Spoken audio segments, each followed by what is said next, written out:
Great. How's it? Time for another video. I thought I'd discuss contracts.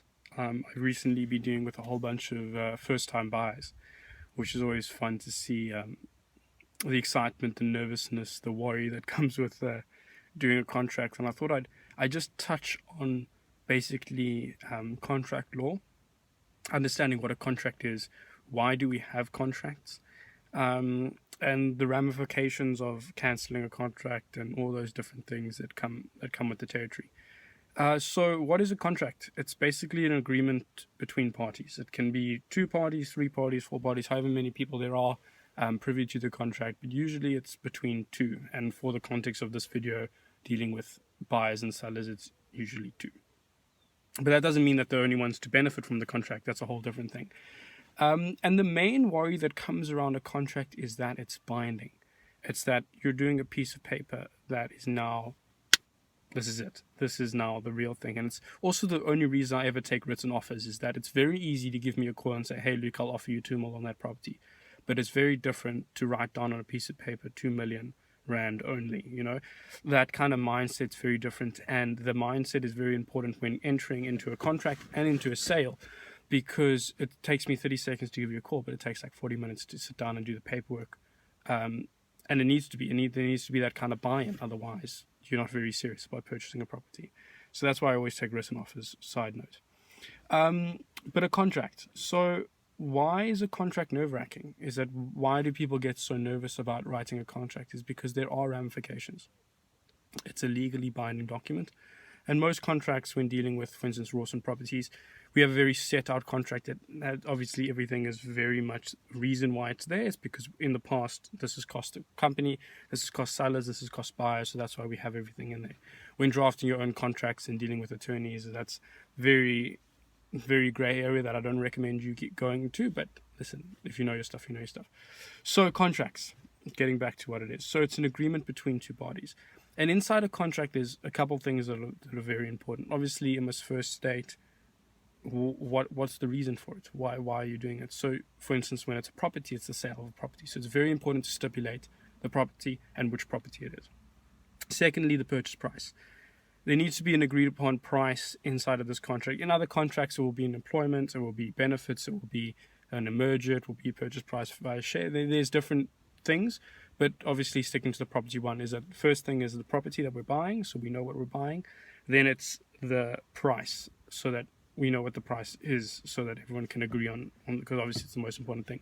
There's a whole bunch of clauses that come after that of how do you get the price. So it's either bond, it's either cash, or it's either a sale of another property, or there has to be some kind of value exchange, and that's all a part of price. There are certain things inside a property contract that are required by law. This will be your compliance certificates, your water one, gas, electrical fence, things like that. And those are required from 2 parties. Firstly, it's the authorities that say it's required by law, as well as the bank. It's put in there to protect the buyer's interest because obviously, Voetstuts, which is basically our as-is clause in South Africa, means that there's a lot of ways that you can, as a seller, used to be able to squeeze through, and just not think about it and say, listen, if the geezer's broke, the geezer's broken, don't think about it. Now that we have compliance, not that compliance checks geezers, by the way, but in general is that there's a process that needs to get vetted for the property to make sure it works, in general. And those are required by the bank as well as the purchaser, because the bank wants surety on its bond over the property, basically making sure that the investment it's putting in, it's not going into a piece of rock, for instance. It's got to be a house. So that's also important to stipulate. But then also just getting into, now you're sitting down to do paperwork, and the process of what happens is that you see, obviously it's scary to see everything in front of you, and the biggest thing is the fact that the language is different.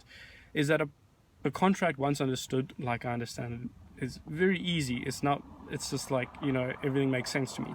But when you're reading the language, it's very nerve-wracking, and that's the biggest fear I see, is the language is hectic.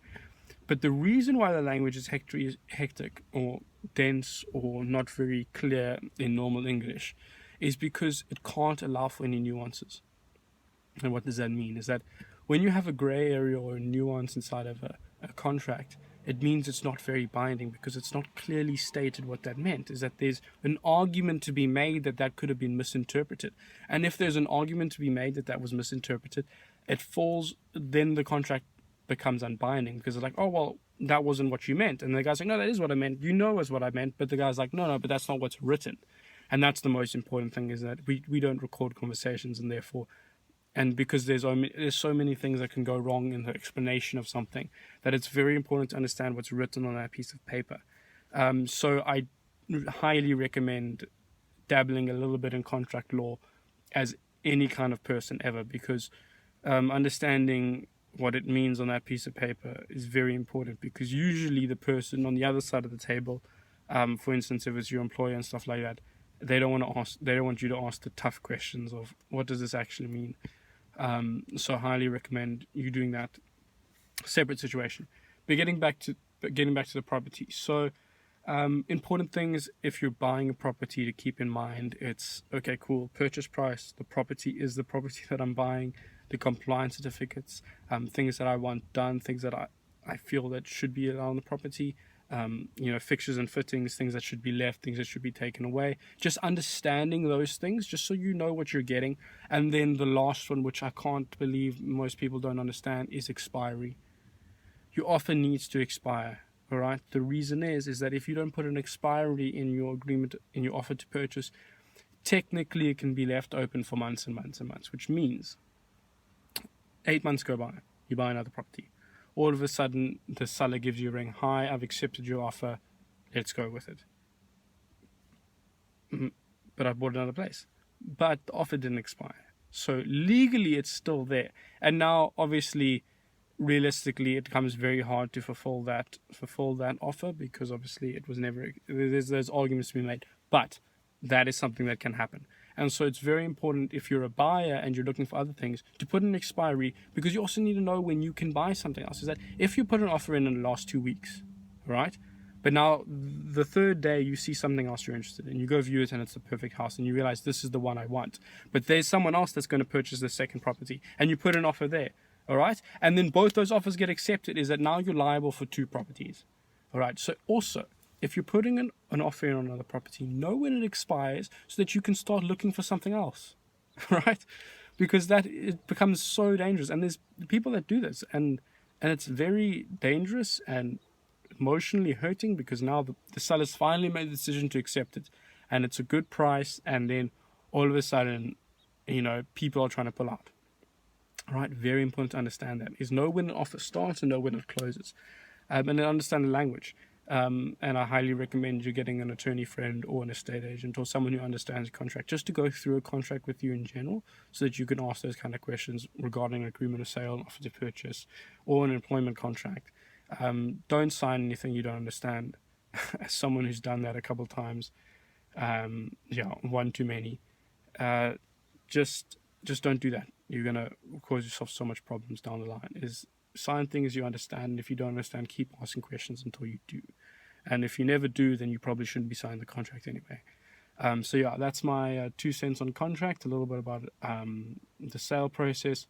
I think I'm going to do something regarding an actual offer to purchase and an agreement of sale. And then also the sale process, understanding what happens after the sale. But hopefully this has opened your eyes up to a little bit of things. It's very important doing contracts and stuff like that, is to understand everything. All right, cool. Have a good day, week, year, life. Cheers.